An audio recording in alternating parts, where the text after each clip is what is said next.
Hello everyone, this is Pranjal Chamaria and Divyam Goel, and we will be presenting our DBMS project in front of you. We have made a faculty registration website and will be providing a walkthrough of the same.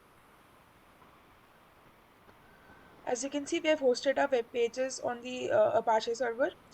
For the front end, we have used HTML, CSS, and JavaScript along with a little bit of Bootstrap. And for the back end, we have used PHP, and we have stored the data in MySQL. So now we'll be starting. As you can see, these are our tables. So now we'll be starting with the pages.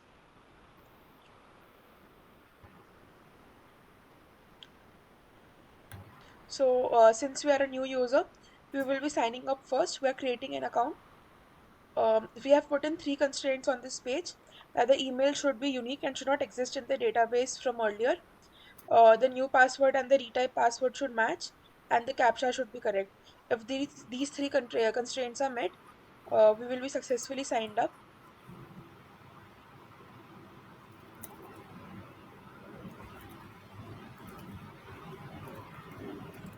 As you can see, Divyam is right now entering the details for the sign up form.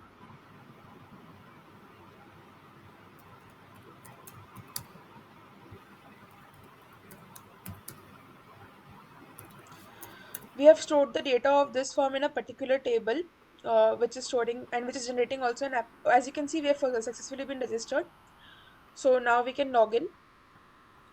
As you can see, we are being redirected to the login page. Now, if we enter the correct email and password, we will be logged in. We also have the reset password functionality, which will be sending us a mail. So if the Divyam enters the same email address as before, I will receive a mail on my phone.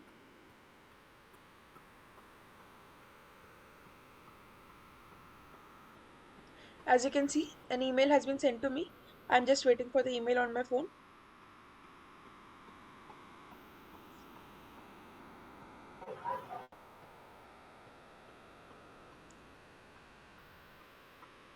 As you can see, I have received the email, and the email is in the same format as that we have mentioned. The subject is your password recovery, and the content of the email is the same as well. So our reset for password functionality works too. Now, since we have received a new password, we can log in.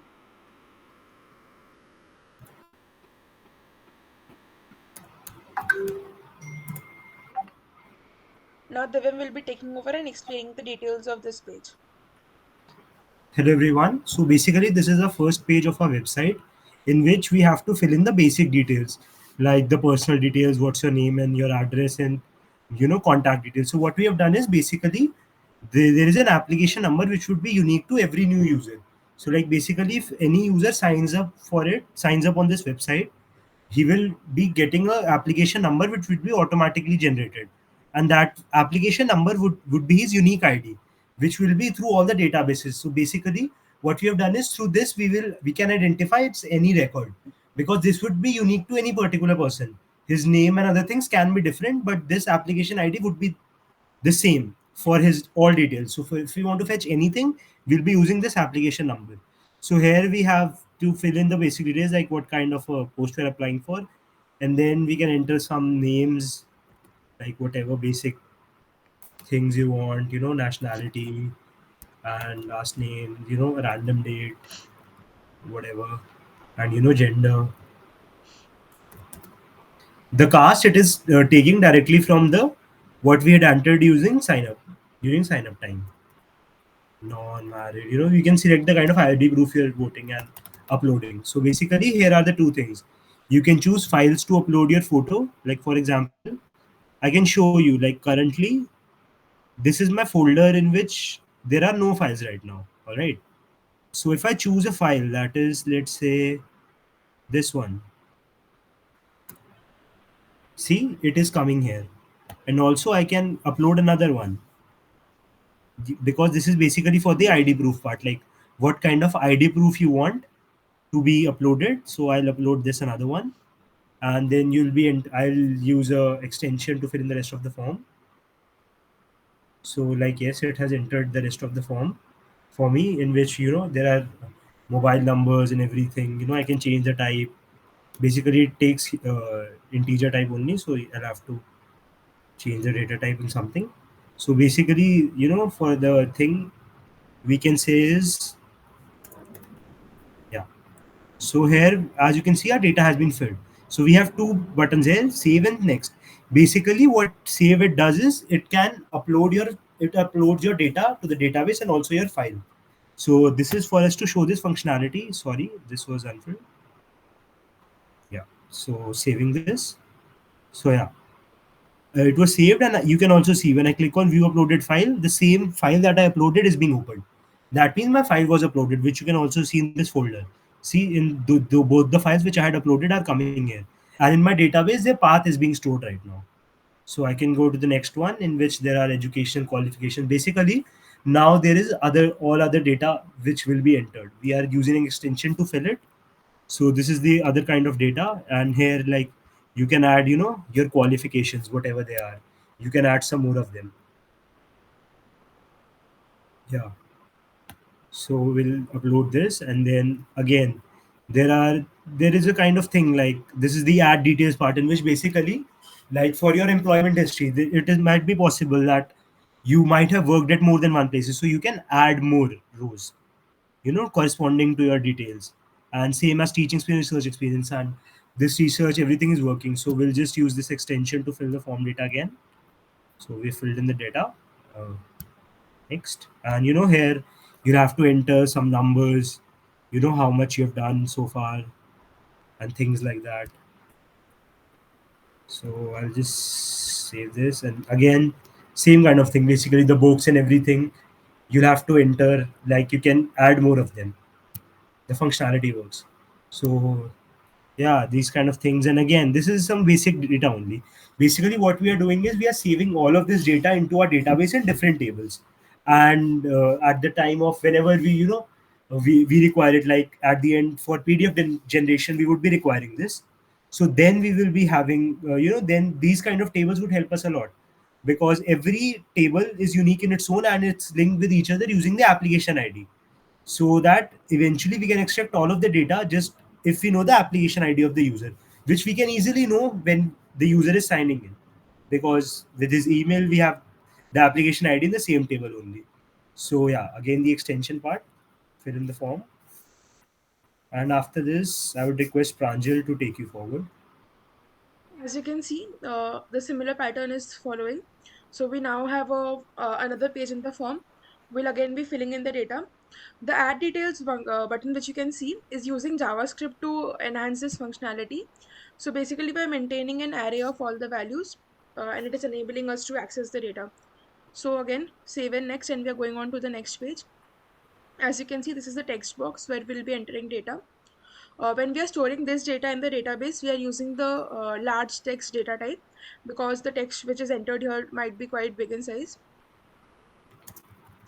Again, once we're done with this, we'll move on to the next page. As you can see, we have to upload a lot of PDFs in this folder, in this particular page.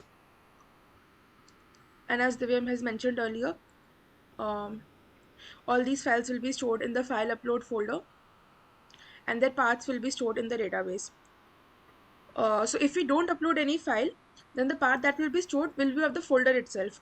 But once we upload the file, then the path will be modified to and it will be extended to store the location of the particular file. And now we're filling the folder, filling the entire form randomly. As you can see, the view uploaded file button is working, and we can view the file that we have already uploaded. As you can see, when we did not upload any file, we were being redirected to the folder, and because there was no file uploaded, we were being redirected to the PDF upload folder. So that is the default value which is stored in all the rows.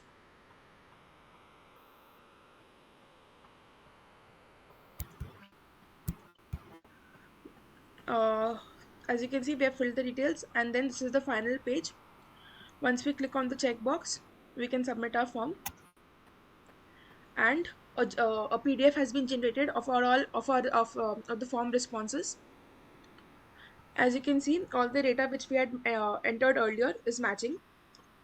We've basically used PHP to echo all the data from the tables using the application number since it was unique. So that is the approach we have used to create this PDF file.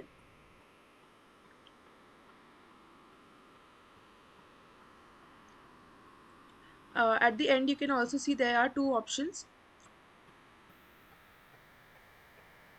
This is all the data that we had entered. This is what we had written. Hi, this is DBMS project. It was great working. And you can see that it is being reflected in the PDF, which means it is successfully working. And now, as I was saying, there are two buttons in the end, logout and print application. Print application will help us to print the PDF which we have generated.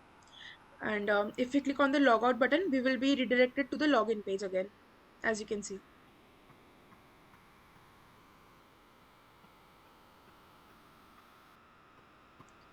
If you log in with the same credentials, you can see that the data is also being restored.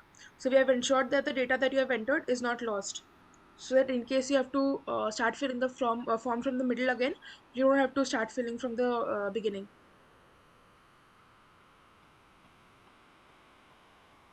You can see that all the data has been retained. We have enabled all of this using session variables. So basically, the serial number, which was the application number, is declared as a session variable, and it is used to extract data whenever the same user logs in again. As you can see, this is the session variable I was talking about, serial number, which is helping us to like retrieve the data whenever the same user is logging in.